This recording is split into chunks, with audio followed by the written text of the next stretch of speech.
மதுரை தமிழ்ச்சங்கத்திலே திருவள்ளுவருடைய திருக்குறள் அரங்கேற்றம் செய்யப்பட வேண்டும் என்பதற்காக திருவள்ளுவரை நம்முடைய ஔவையார் அழைத்து கொண்டு செல்கிறார். அப்படி அழைத்து கொண்டு சென்ற பொழுது அங்கு இருக்கக்கூடிய புலவர்கள் எல்லாம் அன்றைக்கு குறைந்தபட்சம் ஒரு 4 வரிகளாவது இருந்தால்தான் அன்றைக்கு ஒரு செய்யுள் என்று கணக்கிலே எடுத்துக்கொள்வார்கள். ஆனால் வள்ளுவர் எழுதிய குறளானது 7 சீர்களை கொண்டு 1.25 அடியில் இருப்பதினால் அன்றைக்கு இருக்கக்கூடிய தமிழ் புலவர்கள் அதை யாரும் ஒரு செய்யுளாக ஏற்றுக்கொள்ளவில்லை. ஏனென்றால் அன்றைக்கு ஒரு புதிய நடைமுறையிலே திருவள்ளுவர் எழுதிய குறளானது ஒரு புதியதாக இருந்த காரணத்தினால் அன்றைய புலவர்கள் அதை ஏற்றுக்கொள்ளவில்லை. பிறகு ஔவையாரினுடைய துணையுடன் அன்னைக்கு அந்த மதுரை மன்னனிடம் பரிந்துரை செய்தவள் யார் என்றால் ஔவையார். அந்த ஔவையார் இல்லை என்றால் நமக்கு இன்றைக்கு திருக்குறளே இருந்திருக்காது. இதுதான் ஔவையாரினுடைய ஒரு தனிச்சிறப்பு. தான் மட்டும் ஒரு பெரிய புலவன் என்ற கர்வம் கொள்ளாமல் தன்னுடன் சார்பாக இருக்கக்கூடிய மற்ற புலவர்களையும் உயர்த்தி பிடிக்க வேண்டும் என்ற ஒரு உயர்ந்த எண்ணம் உடைய சமூகமாக நம் தமிழ் சமூகம் அன்றைக்கு இருந்தது. அன்றைக்கு அந்த குறளை கொண்டு போய் மதுரையிலே இருக்கக்கூடிய பொற்றாமரை குளத்தின் சங்க பலகையிலே வைத்து அதை இறைவன் ஏற்றுக்கொண்டால் அந்த சங்க பலகையில் வைக்கப்பட்ட ஓலைச்சுவடியானது கரையை வந்து சேரும். அப்படி அந்த பொற்றாமரை குளத்தில் பெருமான் ஏற்றுக்கொள்ளவில்லை என்றால் அந்த ஓலைச்சுவடி தண்ணீரிலே மூழ்கிவிடும். இதுதான் அன்றைக்கு ஒரு நூலை அரங்கேற்றுகின்ற முறை. அந்த காலத்திலே எந்த நூல் அரங்கேற்றம் மதுரையிலே செய்ய வேண்டுமென்றாலும் பொற்றாமரை குளத்திலே சங்கப்பலகையிலே வைக்கப்பட்டு இறைவன் ஏற்றுக்கொண்டால் மாத்திரமே அந்த நூல் அரங்கேற்றம் செய்யப்படும். இல்லை என்றால் அவை விலக்கி வைக்கப்படும். இதுதான் அன்றைய நிலை. அப்படிப்பட்ட நிலையில் திருக்குறளானது இறைவனால் ஏற்றுக்கொள்ளப்பட்ட நூலாக அது கரையை வந்து சேர்ந்த காரணத்தினால் ஔவையாரின் பரிந்துரையினால் இன்றைக்கு நமக்கு அந்த திருக்குறளானது கிடைத்தது. சங்க காலத்திலே இன்னொரு காரியம் என்னவென்றால் வேள்பாரியினுடைய அவைக்கும் வேள்பாரியினுடைய பரம்பு மலையை ஆண்ட வேள்பாரியினுடைய அவைக்கு ஔவை போகிறாள். அப்படி போன ஔவை பாரியிடம் பரிசில் பெற்றுக்கொண்டு வேகமாக அவையை விட்டு வந்து விடுகிறாள்.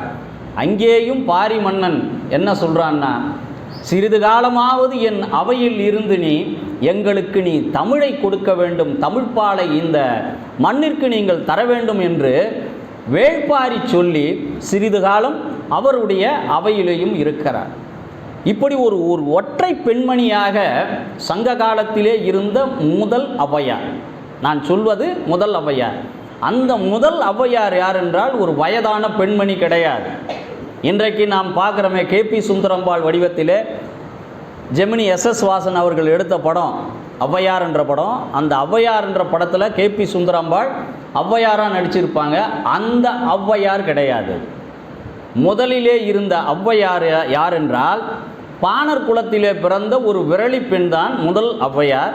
அவர்கள் அழகான தோற்றத்திலே இருக்கக்கூடிய ஒரு இளம்பெண்.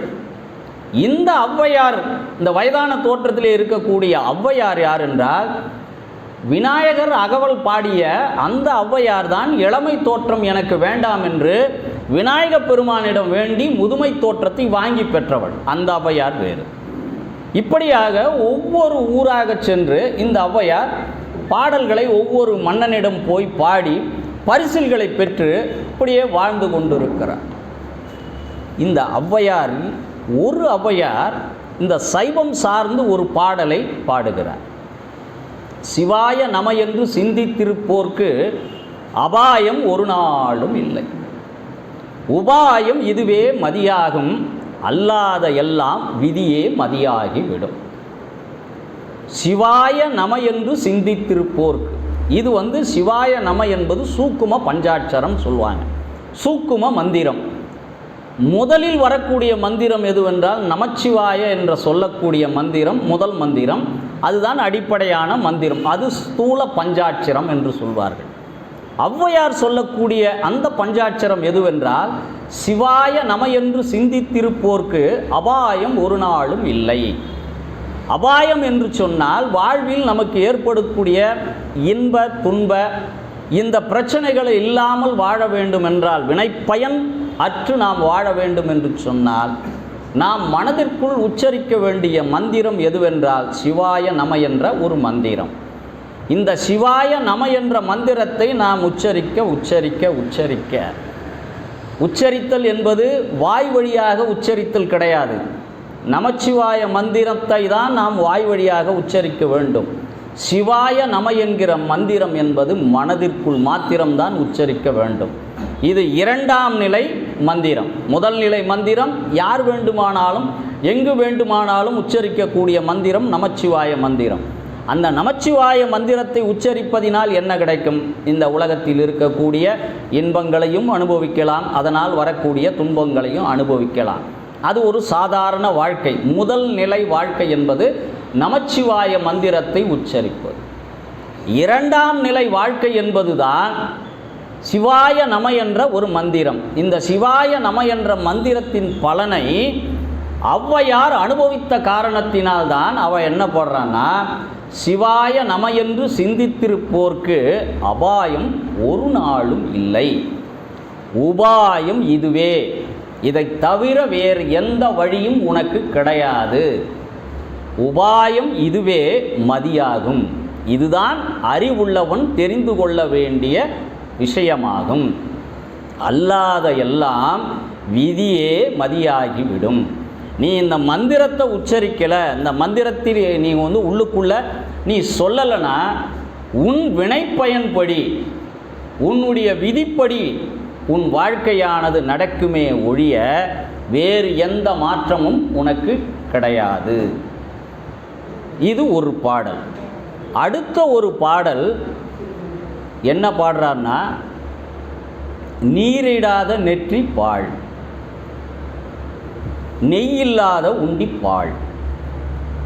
நீரில்லா நெற்றி பாழ், நெய்யில்லா உண்டி பாழ். இப்போ திருநீறு என்பது சைவர்கள் அணியக்கூடிய ஒரு அடையாளம். இதே வைணவத்தில் இருப்பவர்கள் அடையக்கூடிய அடையாளம் எதுவென்றால், திருமண் தரிப்பது வைணவர்களுக்குரிய ஒரு அடையாளம். இப்போ சைவர்களுக்கு எது உயர்ந்த செல்வம், அவர்கள் சேர்த்து வைத்திருக்கக்கூடிய செல்வத்திலே உயர்ந்த செல்வம் எதுவென்று சொன்னால், அவர்கள் அணியக்கூடிய திருநீரை விட உயர்ந்த செல்வம் அவர்கள் சேர்த்து வைத்தது எதுவும் கிடையாது. அவர்களுக்கு நிரந்தரமான ஒரு செல்வம் எதுவென்றால், நெற்றியிலே அணியக்கூடிய திருநீர் ஒன்றுதான் நிரந்தரமான நமக்குரிய செல்வம். இறந்தாலும் நாம் இறந்த பிறகு மண்ணோடு போனாலும் சரி, இல்லை நெருப்போடு போனாலும் சரி, நம் நெற்றியிலே திருநீர் அணிந்து கொண்டுதான் நாம் இறுதி பயணத்தையே தொடங்குகிறோம்.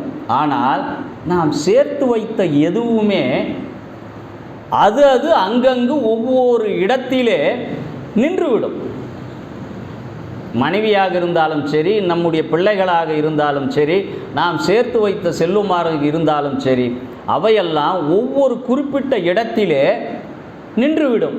ஆனால் நம்மோடு தொடர்ச்சியாக பயணித்து வரக்கூடிய ஒரு செல்வம் எதுவென்றால், அது நாம் நெற்றியிலே அணியக்கூடிய திருநீர் ஒன்று மட்டும்தான் நமக்கான நிரந்தர செல்வம். சைவர்களுக்கு திருநீர், வைணவர்களுக்கு திருமண். இருவருக்கும் இதுதான் அவர்களுடைய உயர்ந்த செல்வம். நீரில்லா நெற்றி பாழ், நெய்யில்லா உண்டிப்பாள். அன்றைய காலத்தில் எல்லார் வீட்லேயும் சாதாரணமாக நெய் இருந்ததுனால ஔவையார் எளிதாக பாடிட்டு போயிட்டாங்க. ஆனால் இன்றைக்கி நெய் விற்கிற விலைக்கு நாம் வாங்குவது என்பது கடினம். அன்றைக்கி எல்லார் வீடுகளிலும் பசுக்கள் இருந்த காரணத்தினால் எல்லார் வீட்லேயும் நெய் இருந்தது. அதனால் நெய்யில்லா உண்டி பாடுன்ட்டான். அதற்கடுத்து ஒரு வரி சொல்கிறா, ஆறு இல்லாத ஊருக்கு அழகு பாழ். நீர் இல்லாமல், ஒரு நீரோட்டம் இல்லாமல் ஒரு ஊரில் ஆறு இருந்து பலனற்று போயிருந்தா அதனால் யாருக்கும் எந்த லாபமும் கிடையாது. ஒரு ஊர் என்று இருந்தால் ஆறு என்று ஒன்று இருக்க வேண்டும் என்று ஔவையார் சொல்கிறார். ஆறில்லாத ஊருக்கு அழகு பாழ், மாறில் உடன்பிறப்பு இல்லாத உடம்பு பாழ். ஒத்த கருத்துடைய ஒரு உடன் பிறந்தோன், நமக்கு ஒரு அண்ணனோ தம்பியோ, ஒத்த கருத்துடைய ஒரு அண்ணனோ தம்பியோ நமக்கு இல்லைன்னா நம்ம வாழ்க்கையும் பாழ். நாம் ஒரு கருத்தை சொன்னால் அண்ணன் ஒரு கருத்தையும் தம்பி ஒரு கருத்தையும் சொன்னான்னா அந்த உடன்பிறப்புகளால் நம் வாழ்க்கையும் பாழ். பாழே மடக்கொடி இல்லா மனை. இப்போ நீர் இல்லைன்னா நெற்றி தான் பாழ், நெய் இல்லைன்னா சாப்பாடு பாழ், ஆறு இல்லைன்னா ஊருக்கு பாழ், நல்ல சகோதரம் பிறக்கலைன்னா இந்த உடன்பிறப்பாகிய நமக்கு பாழ். ஆனால் ஒரு பெண் இல்லை என்றால் அந்த வீடே பாழ் என்று ஔவை சொல்கிறார். பாழே மடக்கொடி இல்லா மனை. மடக்கொடி என்று சொன்னால் அச்சம், மடம், நாணம், பயிர்ப்பு என்ற பெண்களுக்கே உரித்தான இலக்கணங்களை வகுத்து கொண்டு எந்த பெண் வாழ்கிறாளோ அந்த பெண் இருக்கின்ற இல்லறம்தான் செல்வம் நிறைந்திருக்கக்கூடிய வீடாக இருக்கும். இது ஒரு பாடலிலே ஔவை சொல்கிறார். இன்னொரு பாடலிலே மன்னனும் மாசற கற்றோனும் சீர்தூக்கின். ஒரு மன்னன், இன்னொன்று நன்றாக கல்வி அறிவு படைத்தவன். இப்படி ரெண்டு பேர் இருக்கிறாங்க. இந்த ரெண்டு பேரில் யார்டா உயர்ந்தவன் அப்படின்னு கேட்டால் ஔவை சொல்கிறாள், மன்னனும் மாசற கற்றோனும் சீர்தூக்கின். யார் உயர்ந்தவனா? மன்னனை விட கற்றவன்தான் உயர்ந்தவன் என்று சொல்கிறாள். மன்னனில் கற்றவன் சிறப்புடையோன். ஏன் அப்படின்னு ஔவையாரை கேள்வி கேட்டோம்னா, மன்னன் என்பவன் தான் ஆழ்கின்ற தேசம் வரைக்கும் தான் அவனுடைய அதிகாரம் செல்லும். கற்றோர்க்கு சென்ற விடமெல்லாம் சிறப்பு. ஒரு மன்னன் உயர்ந்தவனா கற்றவன் உயர்ந்தவனா என்ற கேள்வி வருமானால் மன்னனை விட கற்றோர்க்கு சென்ற இடமெல்லாம் சிறப்பு என்று ஔவை சொல்கிறார்.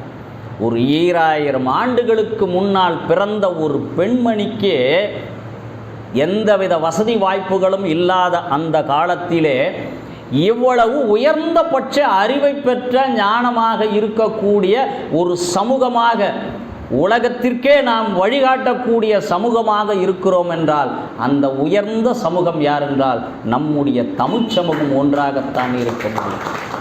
அமெரிக்காவிலே மெக்சிகன் நகரிலே இருக்கக்கூடிய ஒரு பள்ளியில், அரசு பள்ளியில், கற்றது கைமண் அளவு, கல்லாதது உலகளவு. இந்த சொற்றொடரை ஆங்கிலத்தில் மொழியாக்கம் செய்து எங்கே வச்சுருக்காங்கன்னா, அந்த அமெரிக்காவில் மெக்சிகன் நகரத்தில் இருக்கக்கூடிய ஒரு பள்ளியில் முகப்பிலே வச்சிருக்கக்கூடிய வார்த்தையை எதுனா, 2000 ஆண்டுகளுக்கு முன்னால் நமக்கெல்லாம் வழிகாட்டிய அந்த ஔவை மூதாட்டி சொன்ன கற்றது கைமண் அளவு, கல்லாதது உலகளவு என்ற சொன்ன வார்த்தை தான் அமெரிக்காவுக்கே வழிகாட்டக்கூடிய அளவிலே இருக்கிறது என்றால் அவ்வளவு உயர்ந்த நன்னெறி சார்ந்த சமூகமாக நாம் இருந்திருக்கிறோம்.